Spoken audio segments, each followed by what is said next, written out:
नमस्कार मित्रों, आपका स्वागत है हमारे YouTube चैनल विनर्स टॉक में। जैसा कि अगर हम इतिहास के पन्नों में चलें, हम वैदिक पुराण की बात करें, हम कर्म कांड की बात करें, या फिर हम बात करें जादू टोने टोटके की, ठीक, लोगों को लगता है ये भ्रम है। जो आज की जो जेंजी है उसको इस बातों पे भरोसा नहीं है।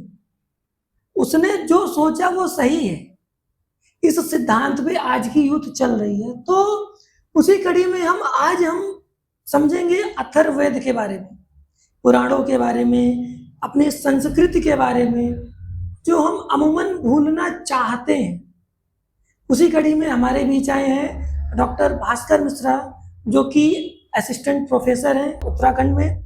उनसे हम ढेर सारी चीजें सीखेंगे और जानेंगे भी। तो उनकी तरफ रुख करते हैं। सर नमस्कार। सादर नमस्कार। तो सर, जैसे कि अगर हम बात करें जादू टोने की, तो क्या ये रियलिटी में होता है? देखिए जैन साहब, हम जिस परंपरा में जी रहे हैं, आपने जैसे वैदिक परंपरा की बात की, वैदिक सभ्यता की बात की, दो विधाएं हैं। आपने तुलसीदास का नाम सुना हो जी। तुलसीदास ने रामचरितमानस लिखा। जी जी। वहां पर उन्होंने लिखा नाना पुराण निगमा गम सम्मतम यत्। तो दो प्रकार की परंपरा है, एक वैदिक परंपरा है और एक तंत्र की परंपरा, जिसको आगम परंपरा कहा जाता है। निगम परंपरा और आगम परंपरा। जी जी। आगम परंपरा मुख्यतः हमारे जीवन के प्रायोगिक सिद्धांतों की बात करती है। जादू टोना मारण मोहन वशीकरण, ये उसमें से निकाली हुई कुछ ऐसी भ्रांतियां हैं जो बस केवल किसी को भी कह दिया कि हमने ये विद्या का प्रयोग किया, वशीभूत हो गया, वो हो गया, और लोगों को मानसिक रूप से दिग्भ्रमित करने का है। ऐसा नहीं कि नहीं होता है, मेरा कहने का तात्पर्य यह नहीं है कि यह नहीं होता है, होता है, लेकिन इसका अपना एक प्रयोग है। ये एक मेथड है, एक विधि है जो अध्यात्म के द्वारा होती है, और इसका प्रयोग अपने आप को स्थिर करने के लिए किया जाता है, दूसरे को नहीं।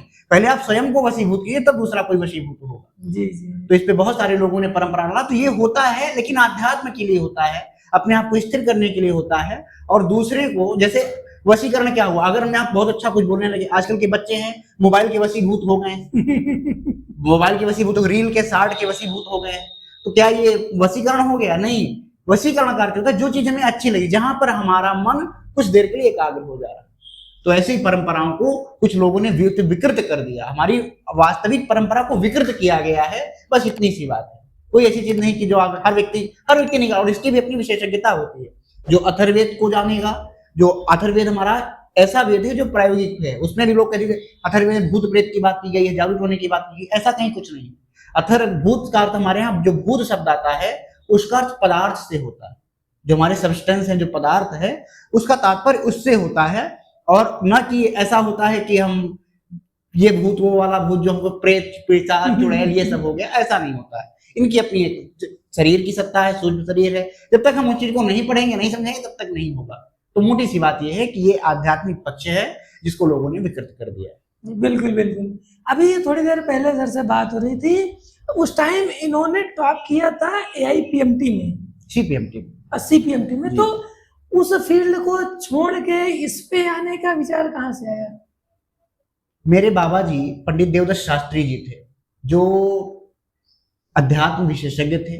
वो बहुत सारी अथर्ववेद के विशेषज्ञ थे, मूलतः उनका अथर्ववेद विषय था। और उसको लेकर के उन्होंने संस्कृत व्याकरण को लेकर के उन्होंने बहुत सारा भाषा पे और चिकित्सा पे, वैदिक चिकित्सा पे कार्य किया था। जब मैं CPMT क्वालिफाई करके बुलंदशहर मेडिकल कॉलेज पढ़ने गया, उसके बाद वहां से आया, वहां मेरा मन नहीं लगा, क्योंकि मैं शुद्ध शाकाहारी व्यक्ति हूँ, लहसुन प्याज नहीं खाता हूँ, ऐसी परंपरा घर से है। तो वहां पर जब मैं गया तो वहां थोड़ा सा मुझे नहीं रास आया। तो वहां से मैं जब आ गया तो मैंने इलाहाबाद विश्वविद्यालय से ग्रेजुएशन और पोस्ट ग्रेजुएशन किया। पोस्ट ग्रेजुएशन के समय मैंने संस्कृत विषय पे मुझे इंटरेस्ट हुआ कि संस्कृत में जो वैज्ञानिक पक्ष है उसको लेके मैंने पढ़ाई किया। तो रिसर्च एग्जाम क्वालिफाई किया और आया, तो जब इस पे शोध किया, शोध के दौरान मेरे बाबा जी की पुस्तकें मुझे हाथ लगी। वो अथर्ववेद पे, वैज्ञानिक पक्षों पे बहुत सारी काम किए थे। वो जर्मन सरकार में एक संस्था के द्वारा भाषा वैज्ञानिक थे, जिन्होंने लगभग 40-45 देशों पर भ्रमण किया और वहां पर चिकित्सा पे कार्य किया था। आप देखते हैं हिप्नोटाइजिंग आजकल जो सीरियल में दिखाते हैं, ये अथर्ववेद के द्वारा पूर्णतः सिद्ध की जाती है। और इसके द्वारा ऐसे ट्रीटमेंट जो अमेरिकन साइकेट्रिक एसोसिएशन ने ऐसा कर दिया कि इसका कोई ट्रीटमेंट ही नहीं है, उनको ठीक किया जाता है। हाँ इस पे उन्होंने काम किया था पूरा विदेशों में जा जा करके। और भारत के बड़े बड़े जो राजनेता हैं, बड़े बड़े फिल्म इंडस्ट्री वाले हैं, वो सब उन पे पूरा, मैंने उन पर एक पुस्तक भी लिखी है, वो प्रकाशित हो चुकी है। तो ऐसे थे, तो उसको पढ़ते हुए जब मैं आया तो फिर मैंने उस कार्य को, मेरा इंटरेस्ट गया और मैं वहां पढ़ाई करने लगा। तो पढ़ते पढ़ते मेरे मन में आया कि मैं इसको प्रयोग करके क्यों न देखूं, और मैंने धीरे से उस चीज प्रयोग करना शुरू किया। एक संस्था बनाई, श्री सिद्ध अथर्वण रिसर्च काउंसिल, जिसमें बहुत सारी शिक्षाविद, बहुत सारे वैज्ञानिक सब जुड़े हैं, और हम निरंतर मंत्र चिकित्सा को लेकर के उस पर वर्क कर रहे हैं। तो यही विचार, बाबा जी ही मेरे प्रेरणा स्रोत रहे, उन्हीं को मैं रोज प्रातः स्मरणीय नित्य प्रणाम करके कार्य करता हूँ, और वहीं से मुझे प्रेरणा आई। जी, आप संस्था का नाम फिर से बता दीजिए। इनकी संस्था है जो कि गूगल पर भी मिल जाएगी, SSAARC.com। श्री सिद्ध अथर्वण रिसर्च काउंसिल, जो अथर्ववेद के वैज्ञानिक पक्षों पर कार्य कर रही है। इसका आप अगर गूगल सर्च करेंगे तो SSAARC.com, ये करके आप चेक कर सकते हैं। आप जरूर हमारी ऑडियंस को कहना चाहेंगे, आप जरूर एक बार विजिट करें। जी, बहुत ही, अभी मैं पढ़ ही रहा था, मुझे नई नई चीजें सीखने को मिली। जी, उस पे पूरा जो हमारे लोग, हम संस्कृत को सामान्य समझे हैं, कर्मकांड की भाषा है, वो पूरा वैज्ञानिक परंपरा पे कैसे, और विदेश पे आप ये समझ लीजिए जैन साहब, अमेरिका, जर्मनी, फ्रांस, ये जितने हैं, नए नए चीजों को कर रहे हैं। हमने भी, हमारी संस्था ने एक मशीन मंगाई, उस मशीन के द्वारा हमारी पूरी बॉडी का आता है, पूरा का पूरा, हम वो एनर्जी डिटेक्टिव मशीन है, केवल 10 उंगलियों से पूरी बॉडी को देखते हैं, और जितने चक्राज होते हैं, और फिर हम मंत्रों के द्वारा उस पे कार्य करते हैं, और उस जैसे हमारे मंत्र किए, वो हमारे जो ऑरा डिसबैलेंस होते हैं वो सबके सब व्यवस्थित हो जाते हैं। ये मंत्र चिकित्सा पे पूरा काम चला, ध्वनि चिकित्सा पे, मंत्र चिकित्सा पे, जल चिकित्सा पे विदेश वाले बहुत कार्य कर रहे हैं। भारत वालों को लगता है संस्कृत पढ़ लिया, धोती कुर्ता पहन लिया, पंडिताई कर रहा है। तो ये चीज थोड़ा सा एकदम से अलग है। यहाँ केवल संस्कृत को कर्मकांड देखा जाए तो हो क्यों ना, यहाँ के पंडितों ने इस चीज को क्या किया, तो उसको कर्मकांड तक ही सीमित कर दिया। उन्होंने ये कर दिया कि बस संस्कृत पढ़ो किस लिए, पंडिताई कराने के लिए। वो भी एक क्वालिटी थी। जैसे आप जानते हैं, कोई भी सर्जरी करना, कोई ऑपरेशन करना है, तो बिना MS किए, MBBS MS किए कोई सर्जन नहीं बन सकता। बिल्कुल, झोला छाप डॉक्टर होगा तो वो क्या करेगा, अब चलते नहीं गाँव में झोला छाप। तो ऐसे ही हमारी परंपरा में संस्कृत के जो परंपरा थी, उसमें अलग अलग ब्राह्मण ग्रंथ आते हैं, आरण्यक आते हैं, प्रातिशाख्य आते हैं, उसका बिना अध्ययन के एक ही व्यक्ति सब कुछ करा ले रहा है, जबकि उसके भी अपनी विशेषज्ञता है। उच्चारण, जैसे हमको प बोलना है, हमको होठ का प्रयोग करना पड़ेगा, प फ ब भ म, बिना होठ बोले हम प्रयोग नहीं कर सकते। इतनी वैज्ञानिक भाषा है वो। दुनिया में कोई ऐसी भाषा नहीं है जो इतनी वैज्ञानिक हो कि जिसका वर्ण भी एक उसमें से हो। तो इस परंपरा को लेकर के लोगों ने इसका दुष्प्रचार किया। जी जी। तो हम इस पे काम वैज्ञानिक कर रहे हैं, आप विजिट कर सकते हैं। जैसे भैया यहाँ पे जैसे होता है ना, वैदिक चिकित्सा और वैदिक शिक्षा। जैसे एक जगह मैं पढ़ रहा था, वैदिक शिक्षा के माध्यम से हम बच्चों को पढ़ाते हैं। तो जो आज की जो एजुकेशन सिस्टम है प्रेजेंट में, और जो वैदिक शिक्षा में, चाहे वो गुरु शिष्य परंपरा की बात करें या फिर जो आजकल टीचर और स्टूडेंट में, तो कहाँ पर अंतर दिख रहा है? वैदिक शिक्षा एक पूर्ण शिक्षा व्यवस्था थी, जहां पर एक परंपरा थी। आप समझिए, कोई एक विद्यार्थी है, वो पूरा का पूरा उसको वेद मंत्र याद है। आज के जमाने में बच्चा मेमोरी प्लेस कितना हो रहा है, अगर उसको कुछ लिखना भी है तो मोबाइल का प्रयोग कर रहा है, उसको कुछ याद नहीं हो रहा है, प्रैक्टिकल कुछ नहीं कर पा रहे। साइंस के बच्चे प्रैक्टिकल कर रहे हैं, जबकि हमारी वैदिक शिक्षा परंपरा में अर्थशास्त्र, तर्कशास्त्र, प्रयोग विज्ञान, विमान विज्ञान सब कुछ था। हमने उसको विकृत कर दिया। तो यही अंतर है। वैदिक शिक्षा पूर्ण व्यवस्था, शिक्षा की पूर्ण व्यवस्था है, जो निरंतर एक प्रक्रिया के द्वारा होती है। आज की शिक्षा व्यवस्था वो थोड़ा सा अनुचित है, वहां पर गुरु शिष्य की परंपरा नहीं है। और यदि आज सोचिए, आपका फोन गायब हो जाता है, कोई आपका फोन गायब होगा तो आपके सारे फाइल डिलीट हो गए। और वही चीज अगर हमारे माइंड पे सेट है तो कैसे डिलीट होगा? आज भी इस वेद सबको चल रहे हैं। तो ये अंतर है। जी बिल्कुल बिल्कुल, कहीं ना कहीं ये एक विचारणीय तथ्य है, विचारणीय कि इस पे सोचना चाहिए। अच्छा, जैसे इसमें अगर मैं बात करूं, जैसे 3-4 चिकित्सा पद्धति, एक है जैसे मर्म चिकित्सा है, तो ये क्या होता है? मर्म चिकित्सा, हमारे शरीर में कुछ मर्म स्थान होते हैं। जैसे हमारे हाथ में, जो आपने एक्यूप्रेशर का नाम सुना है? एक्यूप्रेशर अभी देखते हो, एक्यूपंक्चर सुना? एक्यूपंक्चर, वही एक्यूपंक्चर। तो कुछ स्थान विशेष होते हैं जिनके द्वारा हम उनको पुशअप करके उनको ठीक कर सकते हैं। उस स्थान होते हैं। जैसे अभी जैसे मैंने अभी पिछले एक पॉडकास्ट में एक मित्र हमारे, उनका मैंने लिया था, तो उन्होंने पॉइंट्स बताए थे कि जैसे कि कलर करना या पॉइंट्स करना, ठीक, मतलब उन्होंने बताया कि सर आपके इस जगह पे एक पॉइंट लगा, कलर लगाएंगे, आप इसको 24 घंटे तक हटाइएगा नहीं, तो उसका रिस्पॉन्स दिखा मुझे। बिल्कुल मिलेगा। हमारे शरीर में अलग अलग स्थान है, उस अलग अलग स्थानों को जोड़ते हैं। जब उस स्थानों पे हम स्पेसिफिक कुछ ट्रीटमेंट करेंगे तो आपको स्थान पूरे का पूरा दिखेगा, वो स्थान विशेष है। जी, वो कहीं ना कहीं मतलब पहली बार मुझे लगा कि ये भी एक पद्धति हो सकती है। ये एक पद्धति है, हमारे उसमें रही है। पूरा मर्म चिकित्सा एक पूरी आयुर्वेद की बहुत विशिष्ट पद्धति है, जो वैदिक परंपरा का एक अच्छा प्रसार। तो इसी में जैसे एक दूसरी आती मणि चिकित्सा, ये क्या? जी, मणि चिकित्सा अथर्ववेद में आई हुई है। अथर्ववेद में कुछ विशेष मणियों के नाम आए हैं, जैसे दर्भ मणि हो गया, शंख मणि, जैसे रुद्राक्ष पहनते हैं। जी। रुद्राक्ष को बहुत कम लोग जानते हैं कि रुद्राक्ष भी एक मणि है। हाँ, रुद्राक्ष एक मणि है, और मणि को धारण, रुद्राक्ष का क्या विज्ञान है वो आप आराम से देख सकते हैं। ऐसी मणियां होती हैं, तो शारीरिक मानसिक शांति के लिए बहुत सारी मणि हमारे संस्थान में बहुत सारी उपलब्ध है। उसके द्वारा आप बहुत सारे ट्रीटमेंट होते हैं और उन पे आप कार्य कर सकते हैं। बिल्कुल बिल्कुल। अच्छा, मेरा एक मानवता के लिए क्वेश्चन कर सकते हैं, किसी एक पर्टिकुलर चीज के लिए पूरी दुनिया भाग रही है जी, पूरी दुनिया भाग रही है, पता नहीं किसके पीछे, वो खुद से खुद का विचार नहीं कर रही कि मैं हूं कौन, तो इस पे कैसे अपनी बात रखेंगे? आपने अभी जो शिक्षा की बात की थी वो अधूरी शिक्षा है, इसीलिए लोग भाग रहे हैं। अध्यात्म का नाम आपने सुना?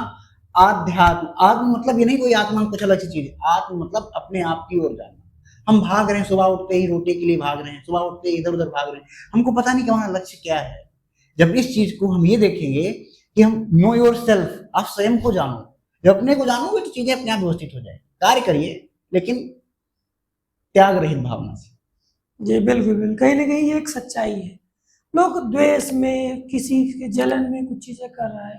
भाई, आपका जो अस्तित्व है वो मानवता के लिए है, ठीक? आपसे जितना बन सके आप भलाई करें, बिल्कुल। रेदर देन आप उसको पीछे खींचने पे पड़े हैं कि यार वो क्यों आगे बढ़ रहा है। सबसे बड़ी चीज ये है कि ये मनुष्य के 6 जो शत्रु बताए गए हैं, काम क्रोध लोभ मोह, ये जो प्रमुख प्रमुख आते हैं, ये मनुष्य के अंदर होते हैं। जो व्यक्ति शिक्षा में अध्यात्म की ओर नहीं होता, जब आप अध्यात्म की ओर रहेंगे तो आपके अंदर ये दुर्गुण आएंगे ही नहीं कभी। सबसे महत्वपूर्ण चीज है आज के बच्चों को, इसीलिए हमारे यहाँ पहले की परंपरा में पूजा मतलब ये नहीं था कि हम बस ऐसे दिया हिला दिए, हमने अगरबत्ती सुलगा दिया, ऐसा कुछ नहीं था। या ये था कि हम अपने आप को इन बुराइयों से दूर हो।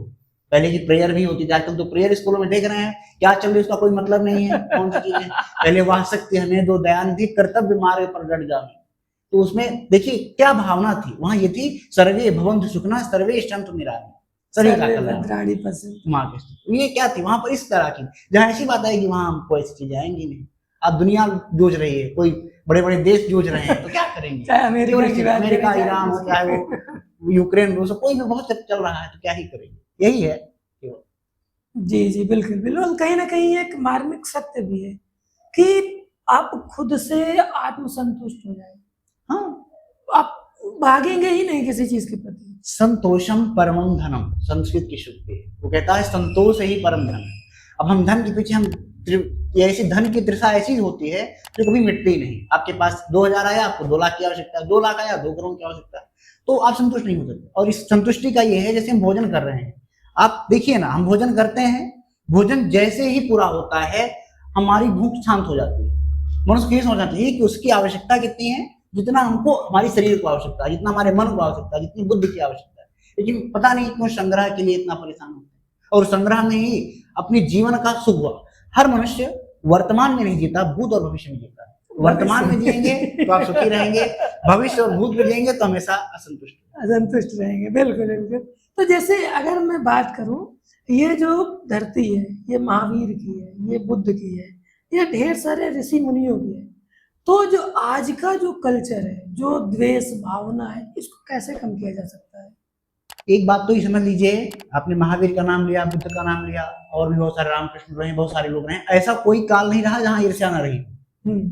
अब ये दूसरी बात है कि जो युगों के नाम हैं, वो युग के नाम इसलिए हैं कि उस समय उनकी मात्रा अधिक थी।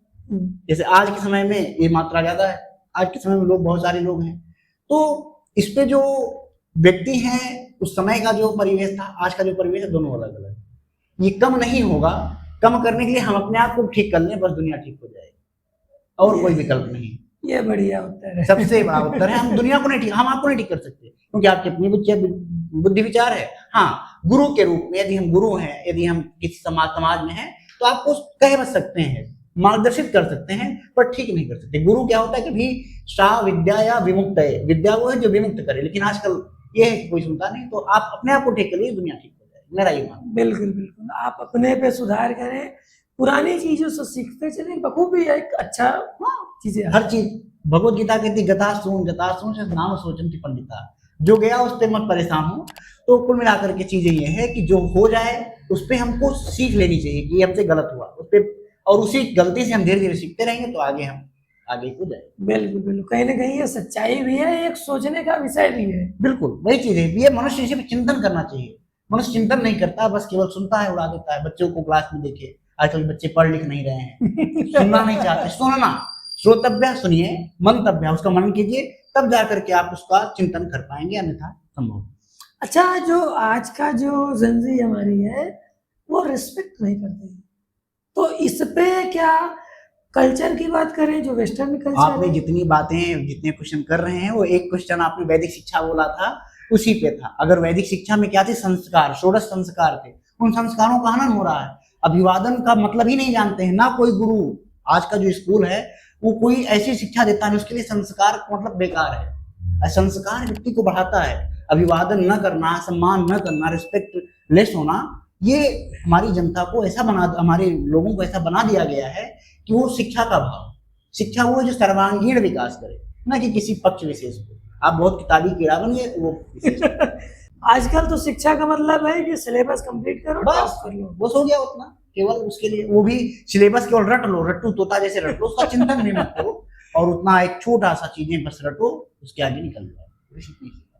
बिल्कुल बिल्कुल, कहीं ना कहीं ये कड़वी सच्चाई है। अच्छा, जैसे कि मैं अक्सर अब देखता हूँ, जो संस्कृत हमारा विषय है 8 तक सीमित कर दिया, क्लास 8 तक, ठीक, तो क्या कहीं ना कहीं हम अपनी संस्कृत की जो कल्चर उसको हम खोना चाह रहे हैं? अब आपने दो बातें की, एक संस्कृत विषय की बात की, और एक जो संस्कृति है वो संस्कृति है, हाँ, culture. Sanskrit is known as language and संस्कृति जो है वो कल्चर है। संस्कृत से संस्कृति है। जब आप संस्कृत को जानेंगे तो फिर अपनी संस्कृति की ओर आएंगे। अगर आप संस्कृत को नहीं जानेंगे, संस्कृति की ओर कहाँ आएंगे?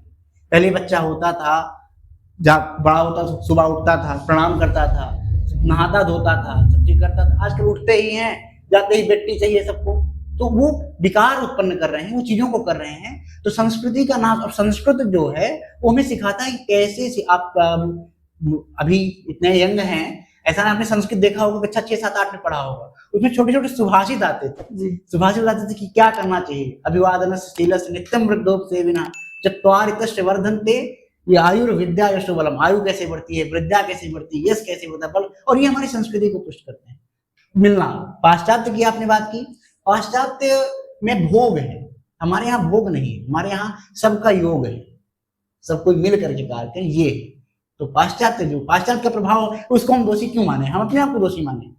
नहीं, तो समाज में तो पाश्चात्य ही आ रहा है ना, वेस्टर्न कल्चर ही तो समझिए, मैं इसलिए बोल रहा हूँ जैन साहब, हम पाश्चात्य को दोषी मान करके अपने आप को दोषी सिद्ध करें, मतलब पाश्चात्य ज्यादा प्रभावी हुआ, हम उसको अनुकरण करने लगे। हम ऐसे धरा के लोग हैं जहां पर हमारी संस्कृति सबसे सा प्रथमा संस्कृति विश्ववारा, वेद कहता है कि सबसे जो प्रथम संस्कृति, हम दूसरों का अनुकरण क्यों करें? अच्छे का तो अनुकरण हम नहीं करते हैं समाज में, अच्छे का तो कोई अनुकरण नहीं कर रहा है, बुरे का अनुकरण क्यों करें? तो पाश्चात्य को दोष देने बजाय हम ये सीखें कि हम उनको देख के क्यों जा रहे हैं। हमारी गलती है जो हम देख के भाग रहे हैं, नहीं भागना चाहिए। नहीं, कोई रोक नहीं सकता, कोई रोक नहीं सकता भाई। अगर कोई पाश्चात्य वाले आकर के ऐसा दिखा रहे हैं, हम भाग जा रहे हैं, तो ये तो हमारा गलती हुई ना, क्यों भागे हैं? हमारे संस्कार, हमारी शिक्षा का दोष है। सभी प्रश्नों का उत्तर शिक्षा का दोष। यदि वैदिक शिक्षा हो जाए तो तभी ऐसा कुछ नहीं हो सकता, चाहे जो कोई हो जाए। बिल्कुल बिल्कुल। तो जैसे आप ढेर सारी कंट्रीज पर भ्रमण किए हैं, तो क्या क्या सीखा? जैसे अभी सर से बात हो रही थी, सर थाईलैंड गए थे, नेपाल गए थे, और कहाँ गए थे? इंडोनेशिया में गया, थाईलैंड गया और नेपाल गया। तो क्या वहां से क्या यूनिक चीजें सीखने को मिली जो इंडिया में कम है? सबसे महत्वपूर्ण चीज हमको ये देखने को मिलती है, जैसे थाईलैंड है, यहाँ हम राजा राम को लेकर के दुनिया भर का विवाद उत्पन्न करते हैं, वो हमारी राम संस्कृति पे काम कर रहा है। आज भी आपको जान के आश्चर्य होगा कि जो थाईलैंड का जो प्राइम मिनिस्टर जो होता है, वो उसको रामा 10, रामा 9 ऐसे करके उनका संबोधन होता है। वो प्रधानमंत्री पद नहीं लेते, राजा राम, राजा ऐसे करके उनका जो है रामा 10 रामा 9 करके लिखते हैं। तो ये है वो अपनी संस्कृति के साथ मूल संस्कृति की ओर जा रहे हैं, और हम जो मूल संस्कृति में भटक रहे हैं। तो मैंने विदेशों पर भ्रमण करके देखा कि वो हमारे कार्य को लेकर के कार्य कर रहे हैं और हम उनको लेकर कार्य कर रहे हैं, जबकि वो अपूर्ण है, हम पूर्ण हैं। वो अपूर्णता से पूर्णता की ओर जा रहे हैं, इनकम्प्लीट से कंप्लीट की ओर जा रहे हैं, और हम अपने कंप्लीट को डिस्टर्ब करके इनकम्प्लीट में भाग रहे हैं। ये अंतर मैंने देखा, और मुझे अपने सभी लोगों को जो आप लोग देख रहे हैं, समझ रहे हैं, मैं सबको कहना चाहूंगा कि हम पूर्ण हैं और हम पूर्णता की ओर ही रहें, अपने आप को भटकाए नहीं, अपनी शिक्षा, संस्कृति और अपने कर्तव्यों को बिल्कुल बचा कर रखें, यही हमारा सब कुछ है। बिल्कुल बिल्कुल। तो जैसे भैया अक्सर मैं देखता हूँ, मैंने सपना देखा जी कि मैं राजा बन गया। जी जी। क्या ये सच में हो सकता है? अब इसके लिए थोड़ा सा 2 मिनट आप हमें समय दीजिए, हम आपको थोड़ा सा विस्तार से बताना चाहेंगे। स्वप्न आपने जो बात की, स्वप्न पर मैंने काम किया, शोध किया है मैंने, स्वप्न विज्ञान, वो मेरा इंटरनेशनल जर्नल पे छपा भी पेपर। मैंने प्रायोगिक बात करता हूँ। स्वप्न जो होता है वो 2 तरह का होता है, एक होता है आत्मा और मन। अभी आत्मा मन थोड़ा सा लोगों को कम समझ में आएगा, मैं सामान्य सी बात बताऊं। जैसे आज मैं आपके साथ बैठा हूं, आपने मुझे रात में देखा, तो ये मानसिक स्वप्न हुआ, ये मानसिक स्वप्न हुआ, क्योंकि आप मेरे साथ हैं इसलिए रात में ऐसा आ सकता है। एक होता है आत्मिक स्वप्न। आत्मिक स्वप्न क्या होता है? आत्मिक स्वप्न होता है हम किसी से नहीं मिले फिर भी हम उसको देख रहे हैं। तो आत्मिक स्वप्न जो होगा वो हमेशा सत्य होगा, हमेशा सत्य होगा। और मानसिक स्वप्न सत्य भी हो सकता है, असत्य भी हो सकता है। तो जो हमारे यहाँ जो स्वप्न को स्वप्न शास्त्र की बात की गई, ज्योतिष में स्वप्न विज्ञान है, पूरा स्वप्न शास्त्र है, तो उसकी जो बात की गई है वो ये कहता है कि आपने जो स्वप्न देखा वो डिपेंड करता है कि आप आत्मा पे आत्मिक वाले देखे हैं कि मानसिक देखे हैं। जैसे मन की इंग्लिश लोग जानते हैं, आप मन